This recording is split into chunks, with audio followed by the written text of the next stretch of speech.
दोस्तों, अडानी ग्रुप का नाम सुनते ही हमको कंट्रोवर्सी और हेडलाइंस दोनों याद आ जाते हैं।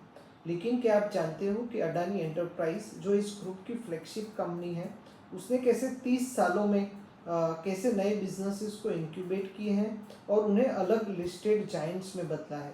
आज इस वीडियो में हम करेंगे अडानी एंटरप्राइजेस का कंप्लीट फंडामेंटल एनालिसिस। एक ऐसी कंपनी जो माइनिंग से लेकर एयरपोर्ट्स तक, सोलार से लेकर डिफेंस तक सब कुछ करती है।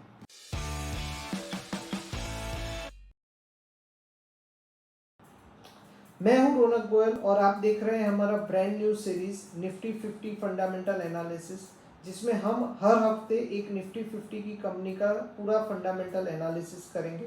तो अगर आपको मेरा वीडियो पसंद आ रहा हो तो मेरे वीडियोस को लाइक करें, चैनल को सब्सक्राइब करें, बेल आइकन को दबाना ना भूलें ताकि आपको नोटिफिकेशंस में मेरे नए अपडेट्स मिलते रहें। अदानी एंटरप्राइज लिमिटेड यानी कि AEL एक फ्लैगशिप इंक्यूबेटर है ऑफ अडानी ग्रुप। ये 1993 में इनकॉर्पोरेट हुई थी। सभी बड़ी अडानी कंपनीज जैसे कि Adani Power, Adani Transmission, Adani Ports, Adani Green, Adani Wilmar शुरू में इसी के अंडर इंक्यूबेट हुए थे। डाइवर्सिफिकेशन की मैं बात करूं तो mining services, integrated resource management, airports, solar manufacturing, defence and aerospace, data centres, agro, roads, metro, rails और वाटर प्रोजेक्ट्स। बेसिकली AEL एक अडानी ग्रुप की स्टार्टअप फैक्ट्री है। कंपनी के फिनेंशियल परफॉर्मेंस की बात करें तो अगर हम इसका सेल्स ग्रोथ देखें FY14 और FY25 को कंपेयर करके, तो FY14 में जो कंपनी का सेल्स था वो था अराउंड 55,000 करोड़, जो FY25 में हो चुका है 98,000 करोड़ की मैं बात करूं। या ऑपरेटिंग प्रॉफिट्स की बात करूं तो कंपनी का जो ऑपरेटिंग प्रॉफिट था FY14 में वो था 9,383 करोड़ रुपए, जबकि FY25 में ये हो चुका था 14,252 करोड़ रुपए। और OPM मार्जिन भी इम्प्रूव हुआ था to 15% in FY25। Net profit की बात करूं तो 2014 में जो कंपनी का नेट प्रॉफिट था वो था 2646 करोड़ रुपए, जो 2025 में हो गया था 8,080 करोड़ रुपए। EPS कंपनी का 2014 में था 20.19, जबकि FY25 में ये था 61.62। और अगर हम इसके कंपाउंडेड ग्रोथ रेट्स देखें, प्रॉफिट ग्रोथ रेट्स, तो जो 10 साल का CAGR है वो अराउंड 8% है, 5 साल का CAGR प्रॉफिट ग्रोथ में है वो है 36%, और 3 साल का प्रॉफिट ग्रोथ कंपाउंडेड वो है 78%। लेकिन एक रेड फ्लैग भी है, जो कंपनी का TTM प्रॉफिट ग्रोथ यानी ट्रेलिंग 12 मंथ्स प्रॉफिट ग्रोथ है वो -16% है और सेल्स ग्रोथ भी -5% है। अगर हम बैलेंस शीट हेल्थ की बात करें तो कंपनी के जो रिजर्व्स हैं FY25 में वो है 50,199 करोड़ रुपीस, जो FY14 में सिर्फ थे 23,650 करोड़ रुपए। कंपनी की जो बोरोइंग्स थी FY14 में वो थी 71,980 करोड़, जो FY25 में बढ़कर हो चुकी है 91,819 करोड़ रुपीस। कंपनी का डेट टू इक्विटी है वो है 1.82, जो एक हाई रिस्की जोन में है।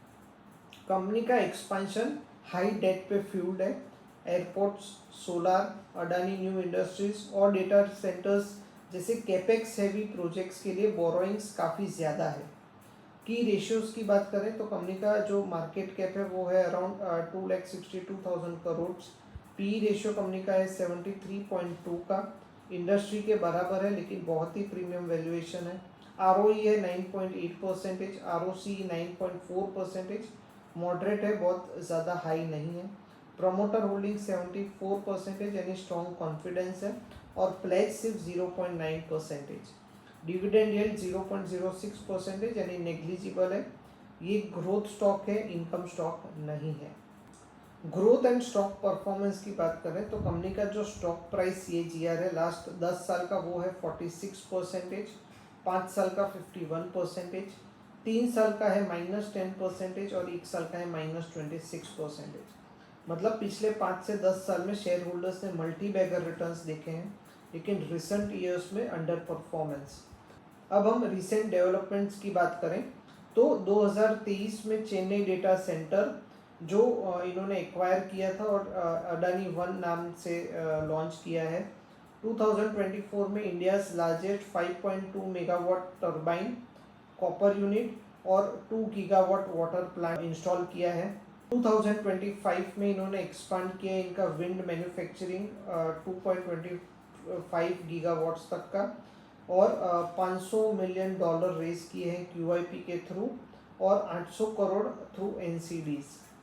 ESG की बात करें तो ये ग्लोबली टॉप 5 कंपनीज में आती है सस्टेनेबिलिटी असेसमेंट, और इनका जो रेटिंग है वो है A- for climate change disclosures. Awards की बात करें तो इनको ग्रीन ऊर्जा, renewable energy excellence for Adani wind और सोलर के लिए अवार्ड मिले हैं। अब हम इसके स्ट्रेंथ्स और वीकनेसेस और रिस्क्स की बात करते हैं। तो स्ट्रेंथ्स की बात करूं तो ये एक फ्लैगशिप इंक्यूबेटर है। फ्यूचर अडानी जायंट्स इधर ही इंक्यूबेट होते हैं। डाइवर्सिफाइड पोर्टफोलियो है अक्रॉस सनराइज सेक्टर्स जैसे कि एयरपोर्ट्स, रिन्यूएबल्स और डेटा सेंटर्स। प्रमोटर कॉन्फिडेंस दिखता है विथ हाई स्टेक, और strong revenue and profit growth है 5 से 10 साल से। रिस्क की बात करें तो हाई डेट इक्विटी रेशियो है 1.82, लो रिटर्न रेशियोज हैं ROE 10 और ROCE 9। स्टॉक अंडर परफॉर्मेंस दे रहा है पिछले 3 साल से, जो -10% CAGR से फॉल हो रहा है, और वैल्यूएशन काफ़ी एक्सपेंसिव है क्योंकि पी इनका 73 पे है अभी।